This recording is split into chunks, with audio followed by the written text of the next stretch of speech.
You're watching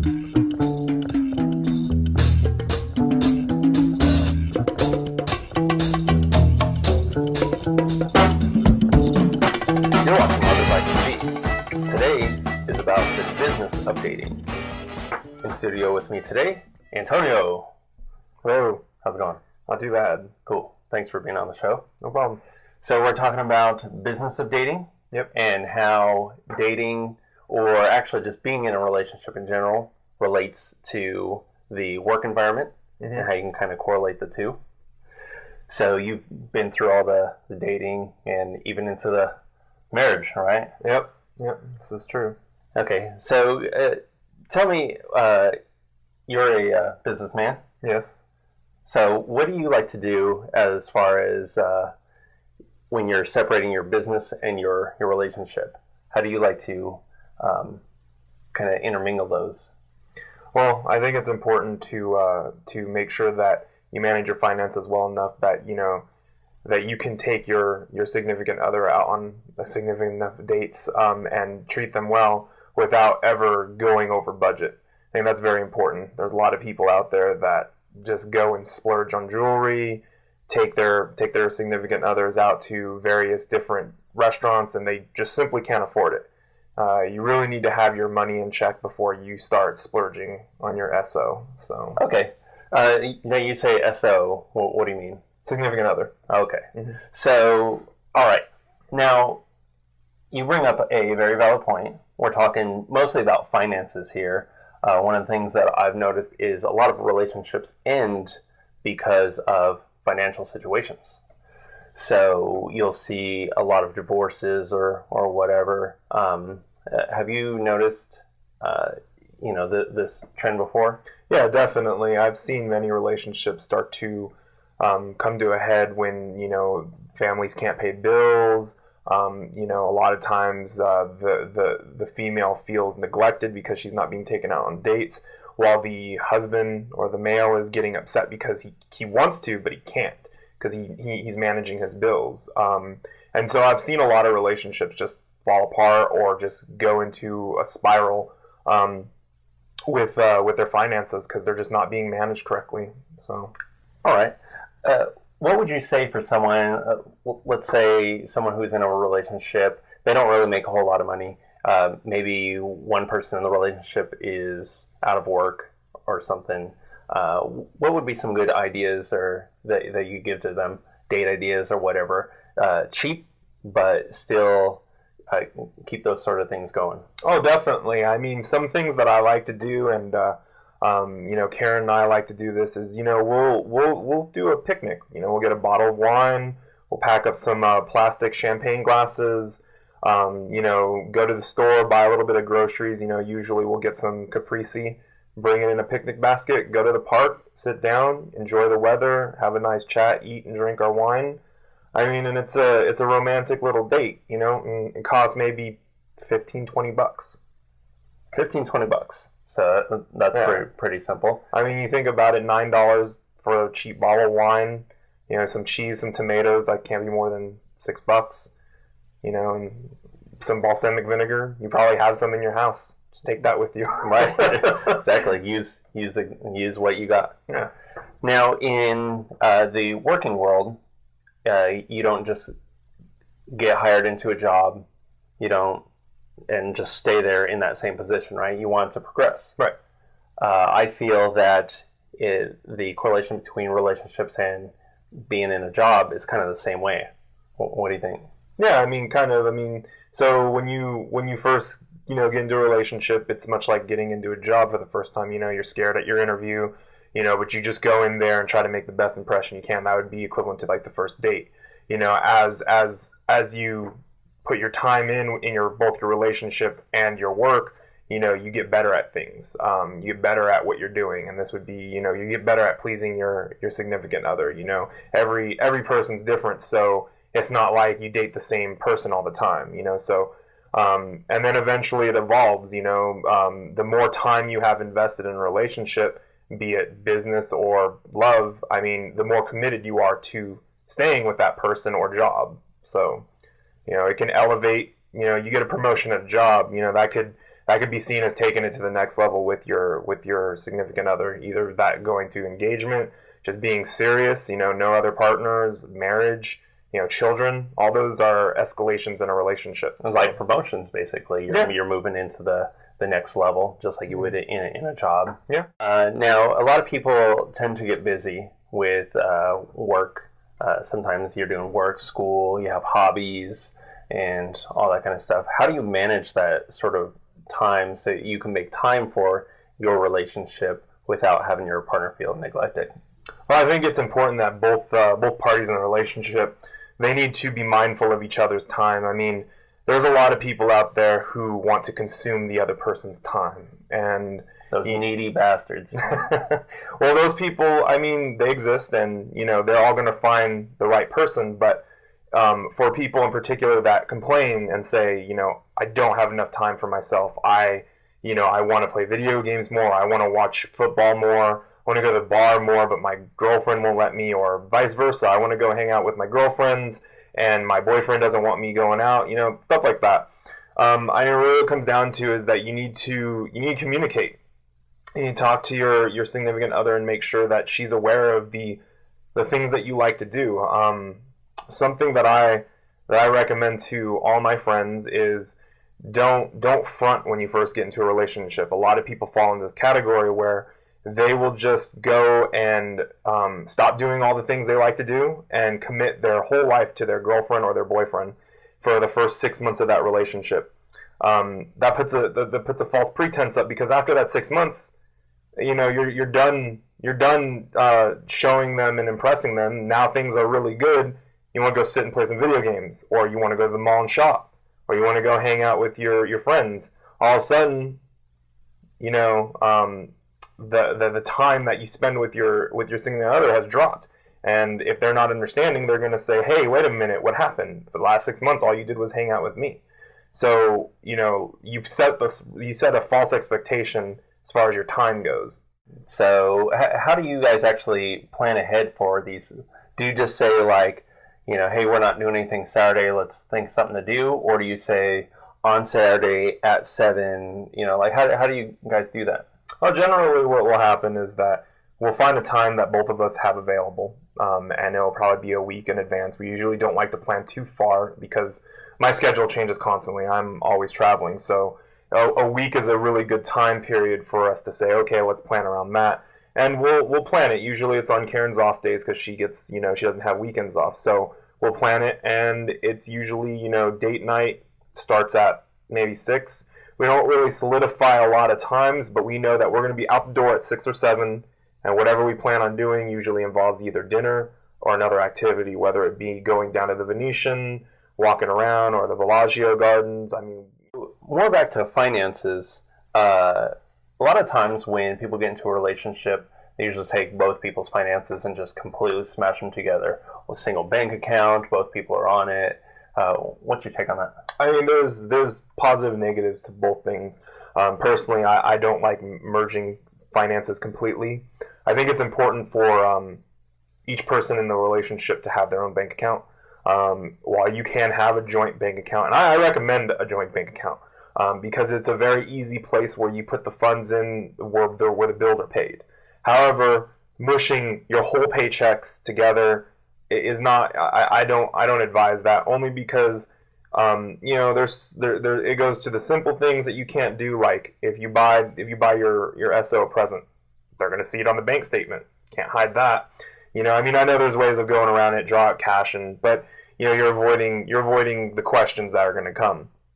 But I also think it's important that every person has their own nest egg for the worst that can happen. I mean, your relationship may not last, and if it doesn't, well, you need to have a stash set aside so that you can move on past the relationship. And this is usually when you're really, like, you're married for several years. I mean, if you're just dating someone, a nest egg doesn't matter. If you're just dating someone, you shouldn't be merging bank accounts anyways. So. Right.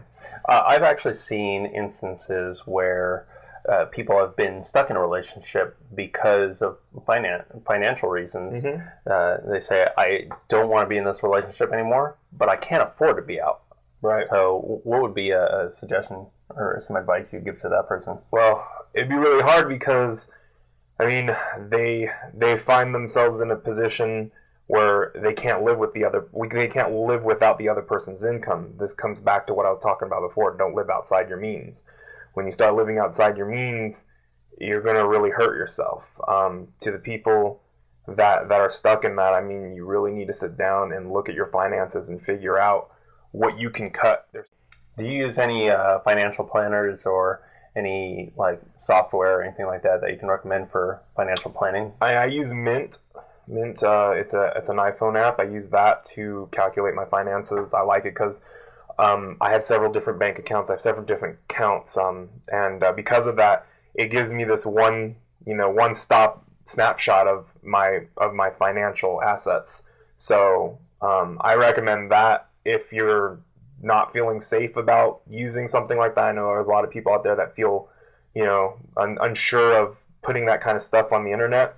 I mean, the only thing I can suggest is either use your banks. Most banks nowadays have an app, or use a Google spreadsheet or Quicken. You can use that to manage your finances. I mean, it's not a bad idea to learn how to use Excel and map out your finances. Right. Yes. Yeah. Spreadsheets. Simple spreadsheet programs, and Google Docs has one that's completely free. Mm-hmm. Sign up for a Google account and start entering in, and then just teach yourself. Plus, like you said, it's a good skill to learn. Yeah, it's a very good skill to learn. The other thing I want to talk about is goal planning. So in a business, you set goals, mm-hmm. like trying to get promoted after so long or increasing ROI and things like that. I feel in a relationship, you should also have goals set. What sorts of goals do you like to set in a relationship? Well, I would say that most women set the goal as they want to get married and have kids. Guys, on the other hand, don't follow that goal at the begining. But a guy's goal is I'm looking to bang and by second date. Hey, if that's your goal, cool. You do what you can to meet your goals. But right. I think that some of the goals that you should lay forward when you're in a new relationship or an old relationship is just always try to move forward, push your relationship up, and don't look back. If this relationship in particular is something you want to make a lifetime commitment, you got to set those goals forth. You need to find out, figure out is this person the one that you want to be with? Is all their mannerisms going to work for you when you guys live together if you don't already? Kind of put in your head when is a good time to think about marriage, to think about kids. I mean, those are important topics. I know a lot of men like to avoid those topics for a very long time, but they're important topics. Yes, very important. Just like in a working environment, you find a company that you want to stay with for a long time. Mm-hmm. You start setting up a 401k and what retirement plans through the company. Mm-hmm. You start mapping out your career path with the company. Saying I want to be a director within 10 years or by this age or something like that. And mm-hmm. so you start working on that. Would you say it would be weird or maybe cliche or something to have an annual review with your relationship? Well, I think that might be putting too much business in the love sphere, but I mean, you can internalize that. You can just kind of review it yourself. Think to yourself, where am I at? How's the year been? Is this relationship stagnant or is it moving forward?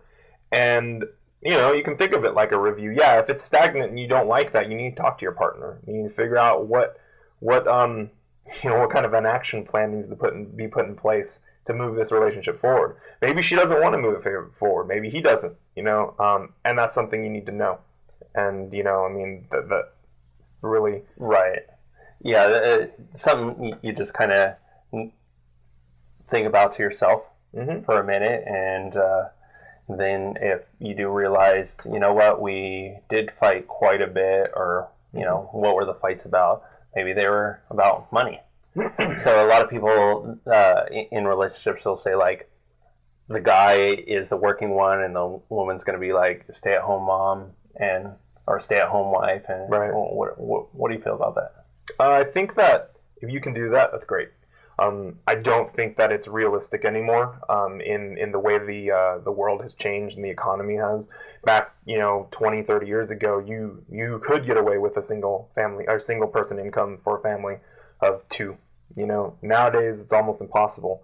You need to have someone working. I do believe that after the woman has a child, yeah, take off some time. Take your FMLA. Your maternity leave, take as much time as you can, but you need to get back to work. Get your ass back in the kitchen. I know there's a lot of women out there that still want to be stay-at-home moms, and you know what? That's great. If you can do it, more power to you. But nowadays, it's just so hard to get by with just one person working. So I'm a firm believer in that both parties need to work. I actually find that women who work are more attractive than women who don't. I think that working and having a career empowers a woman, and I find that very sexy. I think that a goal-oriented woman is top material. I completely agree. Damn it, go get a job. I don't want a woman who is just like, I work these $6, $7, $8 an hour jobs here and there, and I want someone who's actually like, yeah, I have a career path. Yeah, I'm going to be starting my own business, or that's very impressive when you meet a person like that. Let's go ahead and recap some of the things that we talked about. Talking about managing the relationship, making sure that you take time to set aside date nights. Plan ahead for those.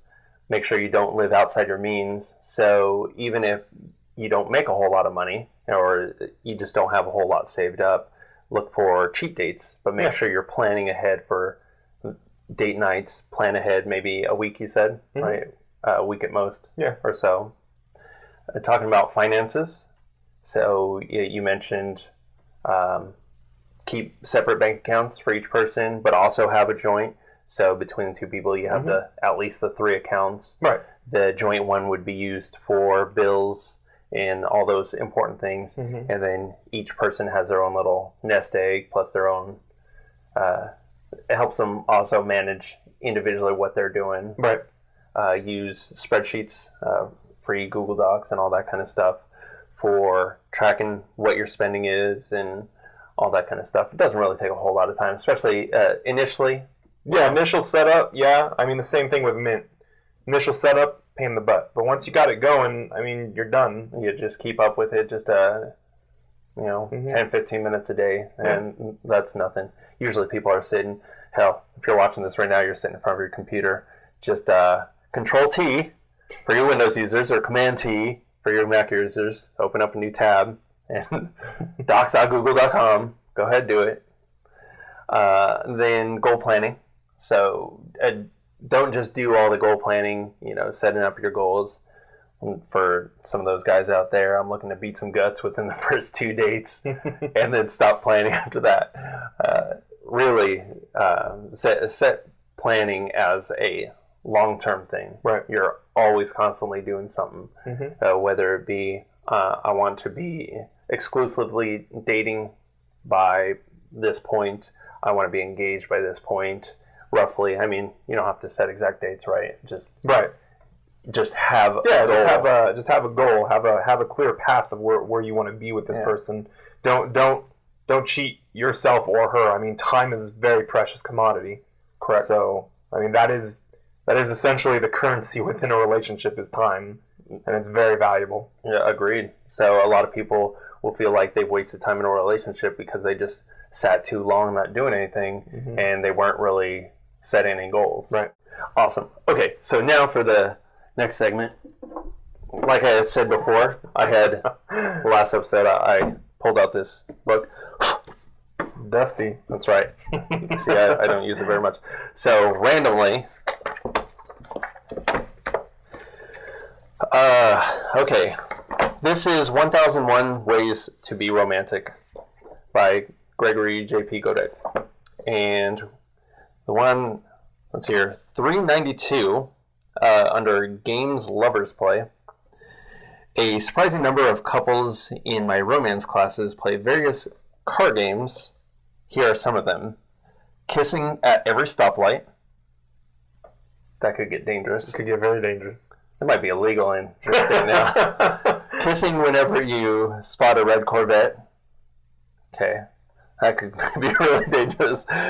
Making love at highway rest areas. Okay, I'm pretty sure that's illegal in most states. And variations of how far will you go? Giggity. That could be interesting. So, lovely. All right. Well, thanks for being on the show. No problem. And thank you for watching Love Advice.